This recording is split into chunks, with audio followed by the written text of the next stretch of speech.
الحمد لله نحمده ونستعينه ونستغفره ونعوذ بالله من شرور أنفسنا ومن سيئات أعمالنا من يهده الله فلا مضل له ومن يضلله فلا هادي له ونشهد أن لا إله إلا الله وحده لا شريك له ونشهد أن سيدنا ومولانا محمدًا عبده ورسوله أما بعد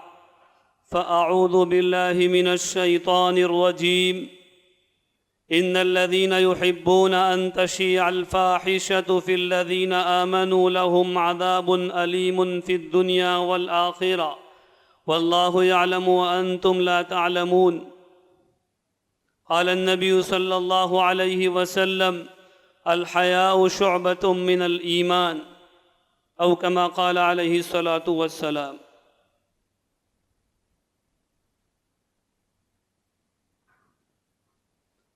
محترم بھائیو، دوستو، بزرگو،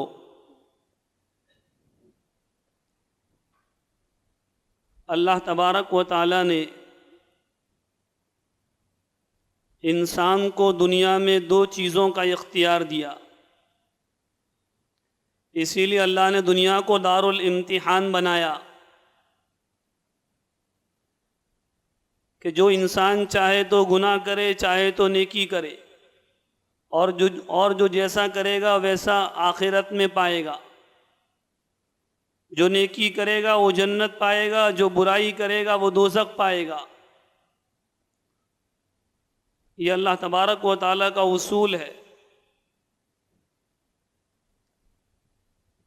اور اللہ تبارک و تعالیٰ نے ہر انسان کے اندر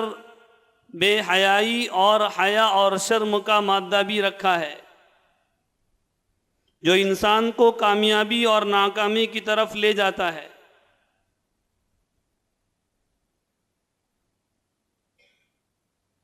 اللہ تبارک و تعالیٰ نے قرآن میں جو فرمایا ان الذین یحبون ان تشیع الفاحشہ، بے شک وہ لوگ جو بے حیائی کو پسند کرتے ہیں ایمان والوں میں سے، ان کے لیے ایک دردناک عذاب ہے اور دردناک سزا ہے، دنیا میں بھی اور آخرت میں بھی۔ میرے بھائیو، دوستو، بزرگو، حیا ایک ایسی چیز ہے کہ جس سے آدمی کا ایمان ختم ہو جاتا ہے، آدمی کے ایمان میں کمی آ جاتی ہے، اس کے ایمان میں نقص پیدا ہو جاتا ہے، اس کے اعمال میں کمی آ جاتی ہے، اس کی زندگی میں بے چینی آ جاتی ہے۔ بے حیائی سے آدمی ایمان کے اعتبار سے اور دین کے اعتبار سے کھوکھلا ہو جاتا ہے،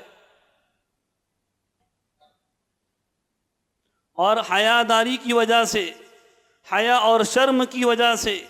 آدمی کا ایمان اور بڑھتا ہے، اس کا ایمان تکمیل تک پہنچتا ہے۔ ایمان کے جتنے بھی شعبے ہیں، اخلاقیات ہے، معاشرت ہے، معاملات ہے، ہر چیز میں حیاداری کو دخل ہے۔ اگر کسی ایک شعبے سے بھی حیا کا خروج ہوتا ہے، حیا نکل جاتی ہے، وہ ایمانداری بے ایمانی میں تبدیل ہو جاتی ہے، اور اللہ کا بندہ اللہ کی فرما برداری سے نکل کر نافرمانی میں داخل ہو جاتا ہے۔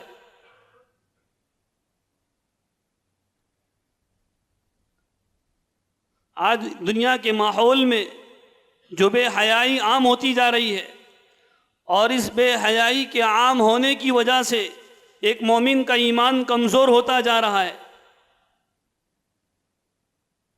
اور مومن کا ایمان کمزور ہونے کی وجہ سے دوسری قوموں کا غلبہ اس قوم پر بڑھتا جا رہا ہے۔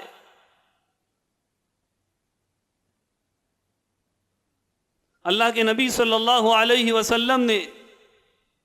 حیا کے بارے میں کئی ارشادات فرمائے ہیں۔ حضرت ابو ہریرہ رضی اللہ تعالیٰ عنہ سے روایت ہے، اللہ کے نبی صلی اللہ علیہ وسلم نے فرمایا کہ ایمان کا سب سے پہلا شعبہ، سب سے افضل شعبہ لا الہ الا اللہ،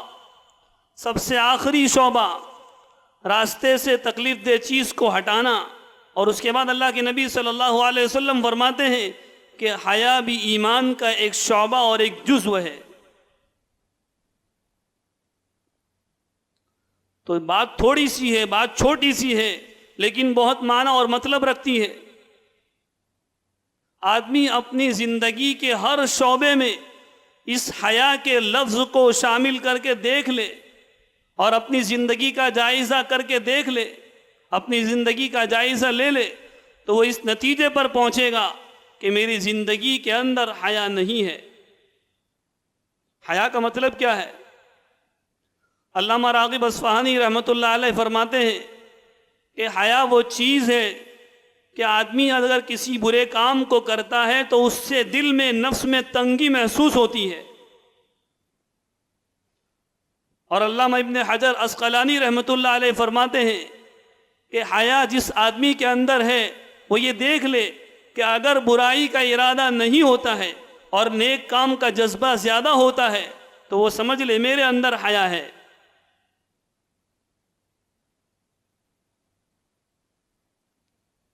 حضرت عمران بن حسین رضی اللہ تعالیٰ عنہ سے روایت ہے، اللہ کے نبی صلی اللہ علیہ وسلم نے فرمایا کہ تمام خیر حیا کے اندر ہے، تمام خیر، تمام تر خیر حیا کے اندر ہے۔ چھوٹا سا لفظ ہے،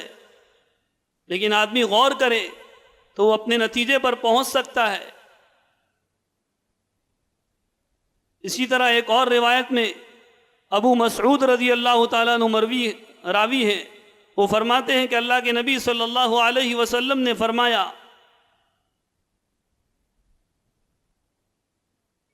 کہ 4 چیزیں ایسی ہیں جو پیغمبروں کی سنت ہے، ان میں ایک چیز حیاداری ہے، دوسرا مسواک، تیسرا نکاح۔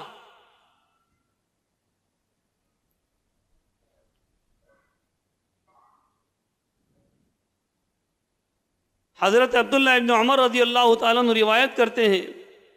کہ اللہ کے نبی صلی اللہ علیہ وسلم نے فرمایا کہ جب کسی آدمی کے اندر بے حیائی آ جاتی ہے تو اللہ تعالیٰ اس سے بہت ساری نعمتوں کو چھین لیتے ہیں۔ پھر آگے اللہ کے نبی صلی اللہ علیہ وسلم فرماتے ہیں کہ بے حیائی کی وجہ سے آدمی قہر میں مبتلا ہو جاتا ہے، اللہ کے قہر میں، اور اس کے بعد اس کا عالم یہ ہوتا ہے کہ اللہ تبارک و تعالیٰ اس سے امانت کو چھین لیتے ہیں، اور امانت کے چھین لینے کی وجہ سے اس میں خیانت اور چوری کا جذبہ پیدا ہو جاتا ہے، اور خیانت اور چوری کے جذبے کی وجہ سے اس سے رحمت دور ہو جاتی ہے، اللہ کی رحمت دور ہو جاتی ہے، اور جس آدمی سے اللہ کی رحمت دور ہو جائے وہ اللہ کا ملعون اور مردود بندہ قرار دیا جاتا ہے، گویا ایمان کا جو قلادہ ہے اس کے بدن سے جدا ہو جاتا ہے۔ اللہ ہماری حفاظت فرمائے۔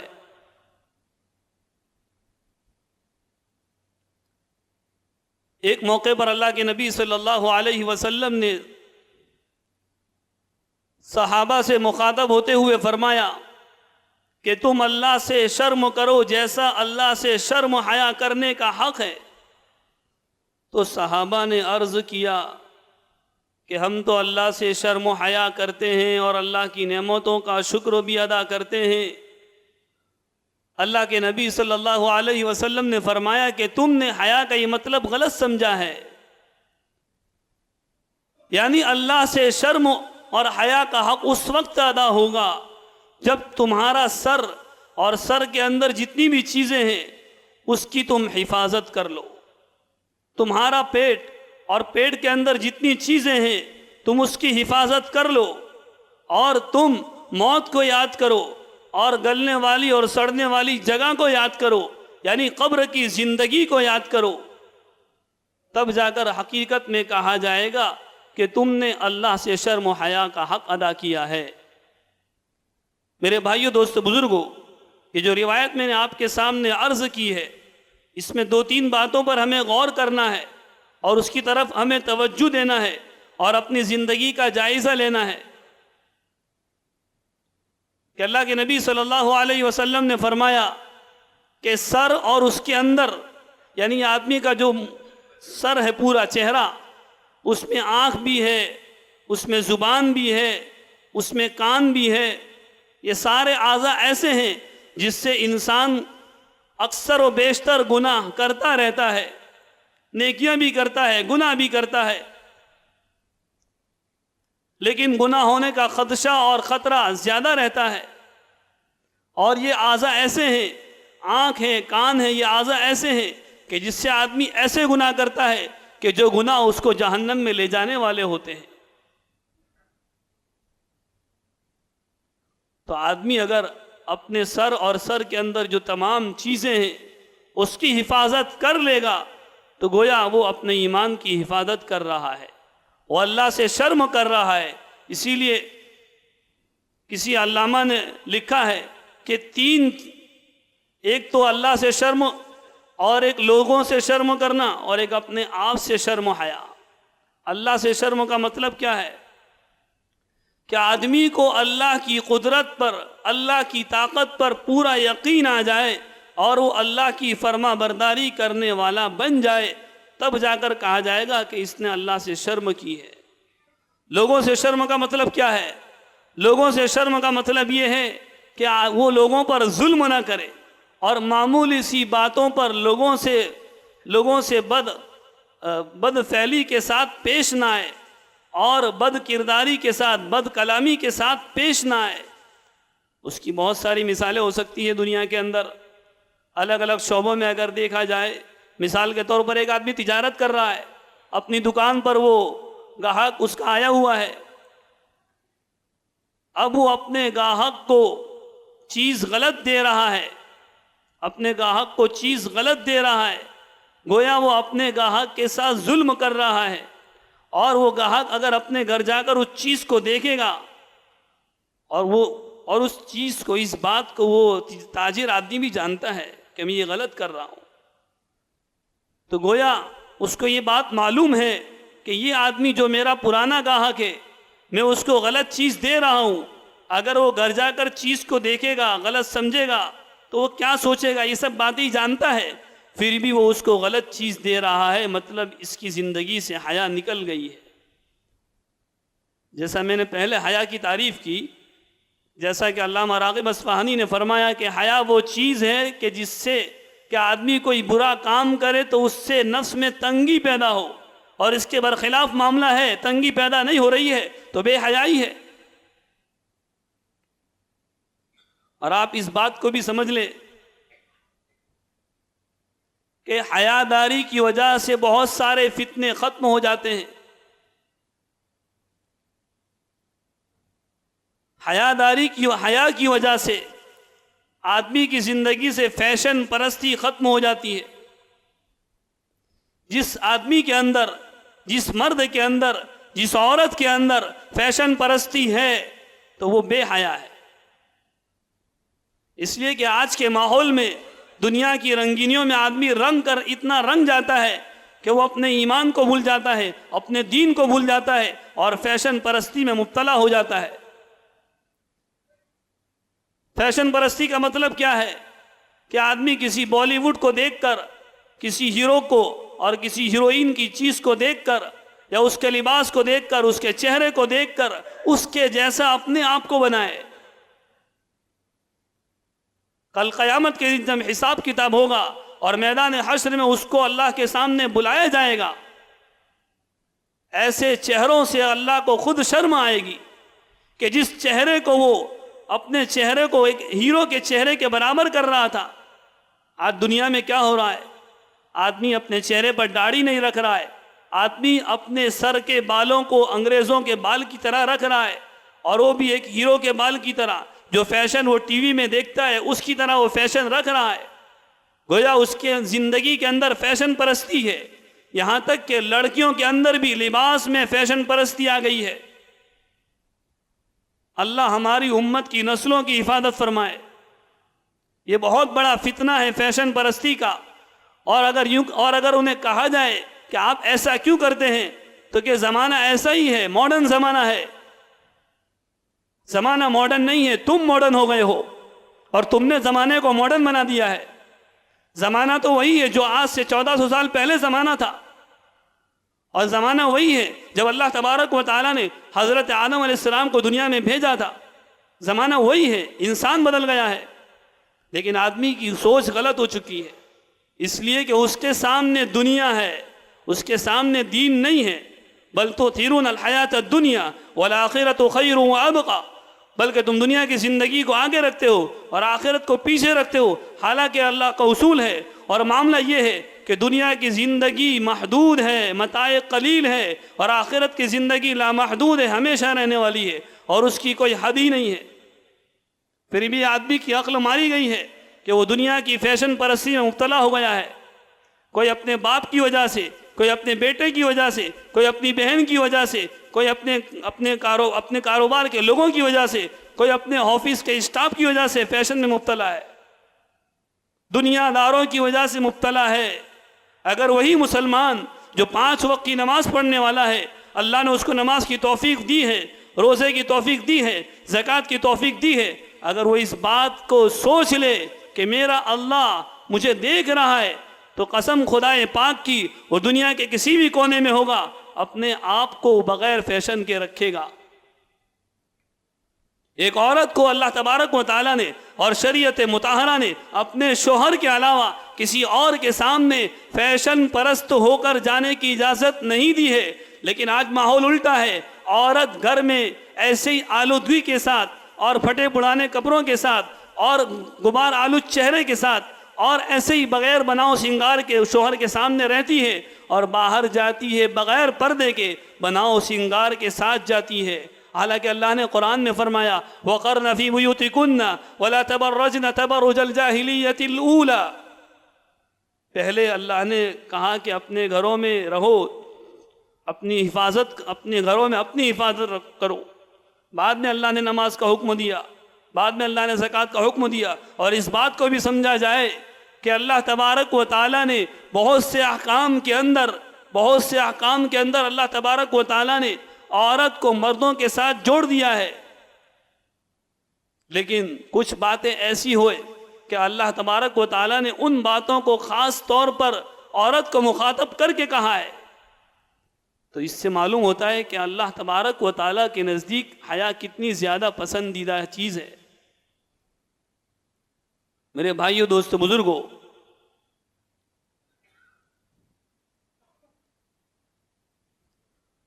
آدمی اپنی زندگی کا جائزہ لے گا تو اس کو پتہ چلے گا کہ میں کس مرحلے پر جا رہا ہوں۔ تو میں عرض کر رہا تھا کہ فیشن پرستی اور دوسری چیز آدمی کی بد نظری،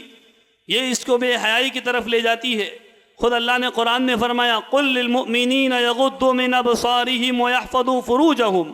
اللہ نے عورتوں کو بھی مخاطب کر کے فرمایا وَقُل لِّلْمُؤْمِنَاتِ يَغْضُضْنَ مِنْ أَبْصَارِهِنَّ وَيَحْفَظْنَ فُرُوجَهُنَّ، اللہ نے اپنے نبی کو فرمایا کہہ دیجئے مومن مردوں سے بھی کہ وہ اپنی نگاہوں کو نیچی رکھے، فرمایا مومن عورتوں سے بھی کہہ دیجئے کہ وہ اپنی نگاہوں کو نیچی رکھے۔ ام سلیمہ رضی اللہ تعالیٰ عنہ اور حضرت ام میمونہ رضی اللہ تعالیٰ عنہ اللہ کے نبی صلی اللہ علیہ وسلم کے پاس تھی، اور حضرت عبداللہ ابن ام مکتوم نابینا صحابی دور سے آ رہے تھے، آپ نے فرمایا کہ پردہ کرو، تو ام سلیمہ کہنے لگی کہ اللہ کے نبی صلی اللہ علیہ وسلم وہ تو نابینا ہے، تو آپ نے فرمایا وہ نابینا ہے، تم نابینا نہیں ہو۔ میرے بھائیو، دوست، بزرگوں، اللہ کے نبی صلی اللہ علیہ وسلم ایک موقع پر آپ گھر میں تشریف فرما تھے، اور آپ کی ران مبارک سے کچھ کپڑا ہٹ گیا، آپ آرام کر رہے تھے۔ ماں عائشہ صدیقہ رضی اللہ تعالیٰ عنہ اس بات کو روایت کرتی ہے، تھوڑی دیر کے بعد حضرت ابوبکر صدیق رضی اللہ تعالیٰ عنہ داخل ہوئے، آپ کو آنے کی اجازت دی، آپ ایسے ہی لیٹے رہے۔ تھوڑی دیر کے بعد حضرت عمر رضی اللہ تعالیٰ عنہ تشریف لائے، آپ کو آنے کی اجازت دی گئی، آپ ایسے ہی لیٹے رہے۔ اس کے تھوڑے وقت کے بعد حضرت عثمان رضی اللہ تعالیٰ عنہ تشریف لائے، آپ فوراً اٹھ کھڑے ہوئے اور اپنے قمیص کو برابر کیا۔ جب دونوں چلے گئے، تمام لوگ چلے گئے، ماں عائشہ رضی اللہ تعالیٰ عنہ نے اللہ کے نبی صلی اللہ علیہ وسلم سے اس بات کو دریافت کیا کہ میں نے یہ جو ماجرا دیکھا مجھے سمجھ میں نہیں آیا کہ حضرت ابو بکر آئے آپ ایسے ہی لیٹے رہے، حضرت عمر آئے آپ ایسے ہی لیٹے رہے، اور حضرت عثمان آئے تو آپ کھڑے ہو گئے، اپنے قمیص کو آپ نے جو ہے سیدھا کیا، آخر کیا بات ہے؟ تو اللہ کے نبی صلی اللہ علیہ وسلم نے کیا پیارا جواب دیا اور فرمایا کہ جس ذات سے فرشتوں کو شرم آتی ہے کیا میں اس سے شرم نہ کروں؟ جیسا کہ حضرت عثمان کے بارے میں شرم و حیا کے متعلق مشہور باتیں ہیں کہ سب سے زیادہ شرم و حیا جو تھی حضرت عثمان میں تھی، یہاں تک کہ کتابوں میں لکھا ہے کہ جب آپ غسل خانے میں غسل فرماتے تھے تب بھی آپ کپڑا پہن کر غسل فرماتے تھے۔ تو اس لیے اللہ کے نبی صلی اللہ علیہ وسلم نے اتنا اہتمام فرمایا اور فرمایا کہ جس سے فرشتے شرم کرتے ہیں کیا میں اس سے شرم نہ کروں؟ کتنی بڑی بات ہے، آدمی اس بات کو سوچ لے کہ وہ بھی انسان تھے، ہم بھی انسان ہیں۔ لیکن میرے بھائیو، دوست، بزرگوں، ہماری زندگی سے اگر بے حیائی ہماری زندگی سے اگر حیا نکل گئی اور بے حیائی آ گئی تو ہم بھی اس آیت کے مصداق ہو سکتے ہیں۔ ان الذین یحبون ان تشیع الفاحشۃ فی الذین آمنوا لہم عذاب علیم فی الدنیا والآخرہ، کہ دنیا میں بھی دردناک سزا ہے اور آخرت میں تو ہے ہی۔ اللہ ہماری حفاظت فرمائے۔ ایک تابعی کا واقعہ ہے کہ وہ کسی جگہ تشریف لے گئے ملک شام میں، اور اپنے ساتھیوں کے ساتھ سفر میں جا رہے تھے، تو ان کے ساتھی کچھ حاجت کے لیے ان کو چھوڑ کر دور جگہ پر چلے گئے۔ ایک عورت خوبصورت، حالانکہ وہ نقاب میں تھی، آپ کے سامنے آئی اور اپنا نقاب کھول دیا، بلکہ آپ کے بارے میں بھی لکھا ہے، یسار بن غالباً یہ نام ہے، تو وہ جو تابعی تھے وہ بھی بڑے خوبصورت تھے، تو وہ آپ کو دیکھ کر آپ کے پاس آئی اور اپنا چہرہ کھول دیا اور آپ کو بہکانے لگی، تو وہ تابعی بڑے زار و قطار کے ساتھ رونے لگے اور اس کے پاؤں میں گر گئے، اس کے پاؤں پڑنے لگے۔ تو وہ عورت یہ ماجرا دیکھ کر چلی گئی۔ جب ان کے ساتھی واپس آئے فارغ ہو کر، تو چونکہ ان کی آنکھیں بہت زیادہ رونے کی وجہ سے بہت بڑی بڑی آنکھیں ہو گئی تھی، پھول گئی تھی آنکھیں، تو آ کر انہوں نے دریافت کیا کہ آخر کیا بات ہے؟ تو انہوں نے بات کو چھپایا کہ مجھے میرے بچوں کی یاد آ رہی ہے، میرے گھر والوں کی یاد آ رہی ہے۔ لیکن جب بہت زیادہ ان کو پوچھا گیا تو انہوں نے پورا واقعہ بتلایا، تو اس پر ان کے ساتھیوں نے کہا کہ قسم خدائے پاک کی اگر ہم آپ کی جگہ ہوتے تو ہمارا پیر پھسل جاتا اور ہم خواہش میں مبتلا ہو جاتے۔ جب آگے چلے، سفر ہوا اور حرم میں پہنچے، طواف کیا، سعی کی اور کعبۃ اللہ کو چمٹ گئے، اور وہیں ان کی آنکھ لگ گئی، نیند آ گئی۔ خواب میں حضرت یوسف علیہ السلام تشریف لائے، تو کہا کہ میں یوسف ہوں، تو فرمایا کہ وہی یوسف؟ تو فرمایا کہ ہاں میں یوسف۔ تو فرمایا کہ آپ کا تو بڑا عجیب واقعہ ہے، عزیز مصر کی جو حضرت جو زلیخا ہے اور آپ کا جو واقعہ ہے بڑا عجیب واقعہ ہے۔ تو حضرت یوسف علیہ السلام نے ان کے جواب میں فرمایا کہ اس سے زیادہ عجیب آپ کا اور ایک مقام ابوا کی عورت جو آپ کے پاس آئی تھی اس کا واقعہ ہے۔ کتنی بڑی بات ہے، حالانکہ وہ تابعی تھے۔ اس لیے میرے بھائیو، دوستو، بزرگوں، ہر آدمی کی زندگی حیا سے کامل ہے۔ حیا ہے تو سب کچھ ہے۔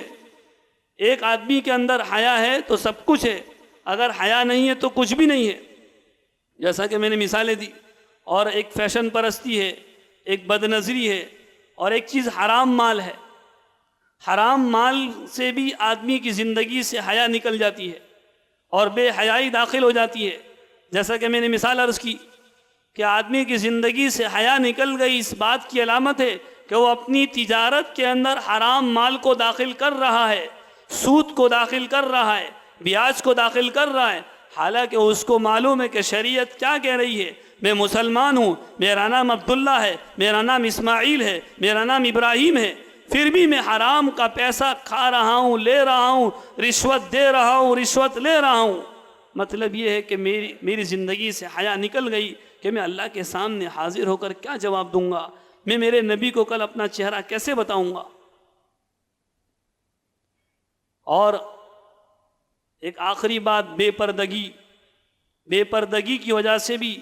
آدمی کی زندگی کے اندر سے حیا نکل جاتی ہے، جیسا کہ آج کل عام طور پر یہ بات دیکھی گئی ہے۔ میں خاص طور پر گھر کے ذمہ داروں سے اور نوجوانوں سے اس بات کو کہوں گا کہ آج فتنے کا ماحول ہے، اور انگریزی لوگوں کا یہ پروپیگنڈا ہے کہ اس مسلمان کی عورتوں کو باہر لایا جائے، ان کو نوکریاں دی جائے اور ان کو ٹی وی پر لایا جائے، موبائل پر لایا جائے۔ آج کا مسلمان نوجوان آدمی، آج کا مسلمان بڑی عمر کا آدمی اس بات کو سمجھے اور اپنی ماؤں کو، اپنی بہنوں کو، اپنی بیٹیوں کو، اپنی رشتہ دار لڑکیوں کو اس فتنے سے بچانے کی فکر کرے۔ اگر یہ چیز ہماری زندگی سے نکل گئی، بے حیائی ہماری زندگی میں آ گئی، تو وہی لڑکی کل دنیا میں بھی ہمارے گھر کے لیے فتنے کا سبب بنے گی، اور مرنے کے بعد بھی اس عورت کا حال یہ ہوگا جیسا کہ اللہ کے نبی صلی اللہ علیہ وسلم نے فرمایا کہ کل قیامت کے دن ایسی عورتیں برہنہ ہو کر اللہ کے دربار میں داخل ہوگی۔ برہنہ کا مطلب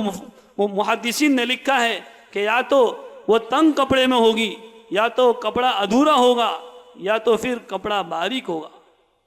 میرے بھائیوں، دوست، بزرگوں، بات تو بہت لمبی ہو سکتی ہے فیشن پرستی اور بے پردگی پر، لیکن وقت تو ہو چکا ہے۔ بس آخر میں خلاصے کے طور پر میں اتنی بات عرض کروں گا کہ آج کی اس دنیا کے اندر ایک نوجوان آدمی، نوجوان لڑکا، نوجوان لڑکی اس بات کو خاص طور پر اپنی دھیان میں لے لے اور اپنے زندگی میں داخل کر لے کہ میں انٹرنیٹ کا جو موبائل کا فتنہ ہے، میں اس سے ضرورت کے مطابق استعمال کروں گا۔ اگر ایک نوجوان آدمی، ایک نوجوان لڑکا، ایک نوجوان لڑکی اس بات کا ارادہ کر لے اور عزم مصمم کر لے کہ میں موبائل کا استعمال بغیر ضرورت کے نہیں کروں گا، ضرورت کے مطابق کروں گا، تو